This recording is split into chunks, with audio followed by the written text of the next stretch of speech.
قسمیں ہوتی ہیں 3.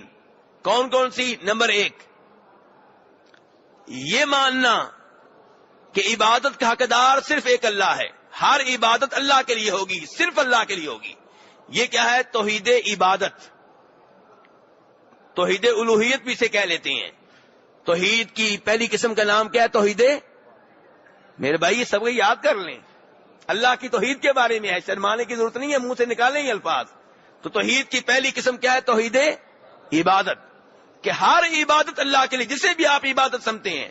اب سجدے کو آپ عبادت سمجھتے ہیں کہ نہیں؟ تو پھر ہر سجدہ اللہ کے لیے، کوئی بھی سجدہ کسی اور کے لیے نہیں ہونا چاہیے.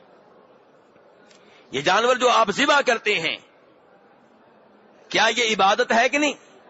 تو یہ عبادت ہمیشہ اللہ کے لیے ہو، کبھی بھی کسی اور کے لیے نہ ہو. منت مانیں تو ایک اللہ کے لیے، رکوع کریں تو اللہ کے لیے، جھکیں تو اللہ کے لیے، مشکل وقت میں غیبانہ طور پہ پکاریں تو ایک اللہ کو. قبر والے کو پکاریں گے تو آپ نے شرک کر دیا، کیونکہ یہ اللہ ہے جو بغیر سبب کے سنتا ہے. جنگل میں آپ تنہا ہیں، آپ پکار رہے ہیں، اللہ کو دیکھ نہیں رہے، لیکن آپ کو یقین ہے کہ سبب کے بغیر، بظاہر اللہ مجھے نظر نہیں آ رہا لیکن میری آواز پہنچ رہی ہے، وہ مجھے دیکھ رہا ہے، میری مدد کرنے پہ قادر ہے. یہ صفت کس کی ہے؟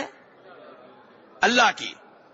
اب اگر آپ کسی قبر والے کو بھی اسی انداز سے پکارتے ہیں، آپ سمجھتے ہیں کہ فوت ہونے کے باوجود، منو مٹی کے نیچے ہونے کے باوجود میری گفتگو سن رہا ہے اور میری دعا قبول کرنے پہ قادر ہے، مرنے کے باوجود، مٹی میں ہونے کے باوجود میری حاجت پوری کرنے پہ قادر ہے، تو آپ نے اس کو اللہ کے ساتھ ملا دیا اور یہ شرک ہے.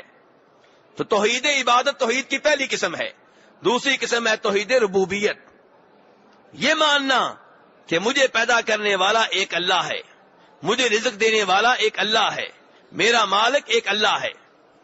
اور تیسری قسم ہے توحید اسماء و صفات. اسماء ناموں کو کہتے ہیں، صفات صفتوں کو کہتے ہیں. اللہ کے جو نام قرآن و حدیث میں آئے ہیں، جو صفات آئی ہیں، وہ ماننی، ان کے اوپر ایمان لانا، ان میں کوئی تعویل نہ کرنا، کوئی تحریف نہ کرنا. یہ توحید کی تیسری قسم ہے. توحید ربوبیت وہ توحید ہے جسے مکہ والے بھی مانتے تھے. توحید عبادت کو نہیں مانتے تھے. کون سی توحید مانتے تھے؟ مانتے تھے کہ پیدا کرنے والا اللہ، مالک اللہ، رزق دینے والا اللہ. یہ قرآن میں آیا ہے، قل من يرزقكم من السماء والارض ام من يملك السمع والابصار ومن يخرج الحي من الميت ويخرج الميت من الحي ومن يدبر الامر فسيقولون الله. آپ ان مکہ والوں سے پوچھیں تمہارا رازق کون ہے، تمہارا مالک کون ہے، تمہاری نگاہوں پہ، کانوں پہ ملکیت کس کی ہے، پوری کائنات کا سسٹم کون چلا رہا ہے؟ اللہ کہتے ہیں کہ یہ فوراً مانیں گے کہ اللہ ہے. اس کا مطلب ہے توحید ربوبیت کو مکہ والے مانتے تھے. عبادت کی باری آتی تو اللہ کی عبادت کرتے تھے، لیکن کہتے تھے ساتھ ساتھ بزرگوں کی عبادت بھی ہوگی جو اللہ اور ہمارے درمیان وسیلہ ہیں، سیڑھی ہیں، جن کے اللہ موڑتا نہیں، ہماری سنتا نہیں.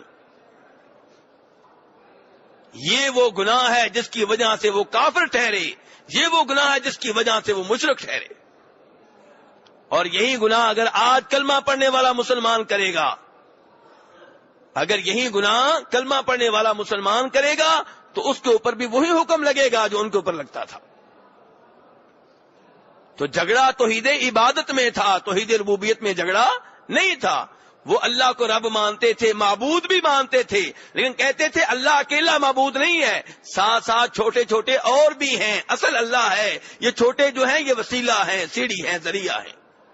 ورنہ بیت اللہ کو تعمیر کرنے والے وہ ہیں، بیت اللہ کے خادم وہ ہیں، حاجیوں کی خدمت کرنے والے وہ ہیں، حج وہ کرتے تھے، عمرہ وہ کرتے تھے، طواف وہ کرتے تھے، مینا میں جاتے تھے، مزدلفہ میں جاتے تھے، غریبوں، فقیروں، مسکینوں کا خیال رکھتے تھے، لیکن پھر بھی کافر کے کافر تھے، مشرک کے مشرک تھے. اس لیے کہ سمجھتے تھے کہ لات کان رجلن، جو کہ ایک آدمی تھا، اس کی یادگار قائم ہو چکی تھی. سمجھتے تھے کہ اس کو پکاریں گے تو رب راضی ہوگا، پھر رب بیٹا دے گا. تو توحید کی 3 اقسام ہیں، توحید عبادت، توحید ربوبیت اور توحید اسماء و صفات.